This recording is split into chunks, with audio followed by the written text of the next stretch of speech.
வாழ்க வளமுடன். திருச்சிற்றம்பலம். வணக்கம்.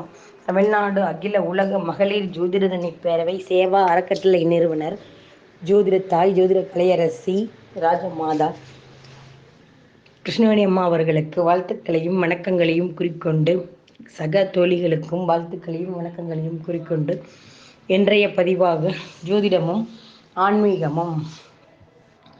துளசியின் மகிமைகள்.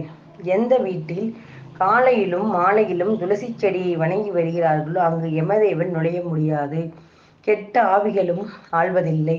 நாள்தோறும் தீபமேற்றி பூஜிப்பவர்களுக்கு நூற்றுக்கணக்கான யாகம் செய்த பலனையும் அஸ்வமேத யாகம் செய்த பலனையும் அடைவார்கள்.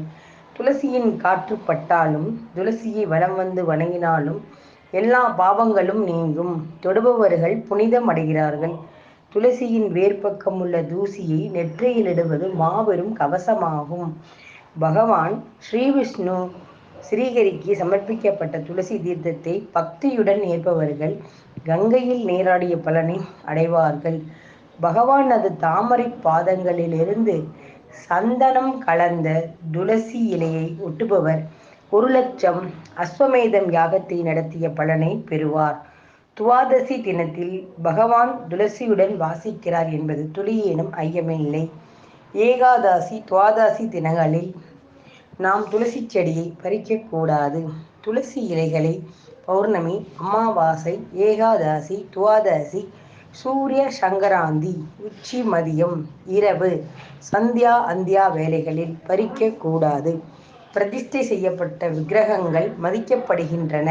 ஆனால் பிரதிஷ்டை ஆகாமலே மதிக்கப்பட வேண்டியவர்கள் ஸ்ரீமத் பகவதம், துளசி, சால கிராமம், கங்கை, வைஷ்ணவர்கள் ஆலயம் ஆகும். ஆழ்வார்கள் இவர்கள் நால்வரும் பிரகஸ்பதி மூர்த்திகள் என அழைக்கப்படுகிறார்கள். துளசி ஜெயந்தி கார்த்திகை பௌர்ணமி ஆகும். துளசி பிற பெயர்கள் உண்டு. பிருந்தா, பிருந்தாவனி, விஸ்வபூஜிதா, விஸ்வபவானி, புஷ்பசரா, நந்தினி, கிருஷ்ண ஸ்ரீவாணி, ஷிவானி, ஹரிப்பிரியா, கேசப்பிரியா, சுலபா, வைஷ்ணவி, ஷியாமலா, ராமா பிருந்தா, கௌரி பிருந்தா, பஹிமஞ்ச்ரா, அம்ருதா என தமிழில் திருத்துழாய் என்றும் அழைக்கப்படுகிறது. பார்க்கடலில் தன்வந்திரி பகவான் அமிர்தம் கொண்டு வருகையில் அதில் துளசி தலமும் இருந்தது என பிரம்மம் வைணவத புராணம் ஏற்படுகிறது.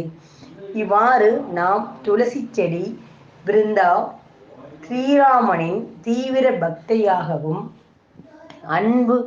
தூய அன்புடன் அவரை நேசித்து புவியில் வாழ்ந்து மோட்சமடைந்தவராகும். துளசி செடிக்கு மிகுந்த பிருந்தா என்ற ஒரு தேவதை பூமியில் ஸ்ரீ பெருமாளின் நினைவில் வாழ்ந்து தன்னுடைய தூய அன்பினால் அவர் தன்னை மாலையாக துளசியாக்கி மாலையாக கழுத்தில் வைத்து கொண்டார். ஸ்ரீதேவி பூதேவி தாயாரை தனது இருதயத்திலும் தன் கழுத்தில் மாலையாக இருப்பது தனக்கு பிடித்த பிருந்தாதேவி ஆகும். இவ்வாறு ஒவ்வொரு அவதாரங்களிலும் ஸ்ரீ கிருஷ்ண பரமாத்மர் ஒவ்வொரு தாயார் ஒவ்வொரு அவதாரங்கள் எடுத்து பல பேரு நன்மைகளை அடைந்துள்ளார்கள்.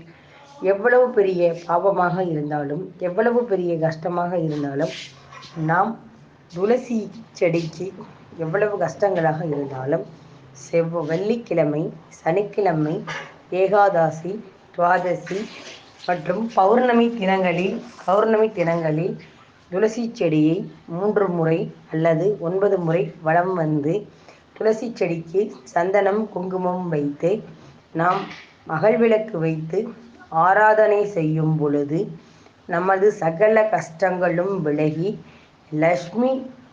லட்சுமி தாயாரின் அனுகிரகமும் பெருமாளின் அனுகிரகமும் சகல சம்பத்துக்களும் நமது வாழ்வில் கிடைக்கும் என்பதில் துளியேனும் ஐயமில்லை. 16 செல்வங்களும் சிறப்பாக கிடைக்கும். நமக்கு நோய், வராக்கடன், வீட்டில் உள்ள சகல பிரச்சனைகளுக்கும் தீர சகல மருந்தாக செயல்படும். துளசி இலையை வைத்து சுவாசிப்பதால் மூச்சு மற்றும் நரம்பு சம்பந்தப்பட்ட சுவாச மண்டலம் சம்பந்தப்பட்ட பிரச்சனைகள் தீரும். சளி, ஆஸ்துமா இவைகளும் தீரும். இவ்வாறு துளசி ஆன்மீகத்திற்கும் அறிவியலிற்கும் பயன்படக்கூடிய ஒரு செடியாகும். நாமும் அதை வளர்த்து பயன்பெறுவோமாக. எனக்கு வாய்ப்பளித்த தமிழ்நாடு அகில உலக மகளிர் ஜோதிட நிறுவனர் கிருஷ்ணவேணி அம்மா அவர்களுக்கு வாழ்த்துக்களையும் வணக்கங்களையும் கூறிக்கொண்டு, நான் நாமக்கல் மாவட்டத்திலிருந்து ஜோதிட சிம்மம், ஜோதிட புகழ், ஜோதிட கலையரசி டாக்டர் ராஜாத்தி அவர்கள் MA அஸ்ட்ரோ PhD பேசுகின்றேன். தொடர்புக்கு 9790640171. வாழ்க பாரதம், வளர்க ஜோதிட கலை, நற்பவி உண்டாகட்டும்.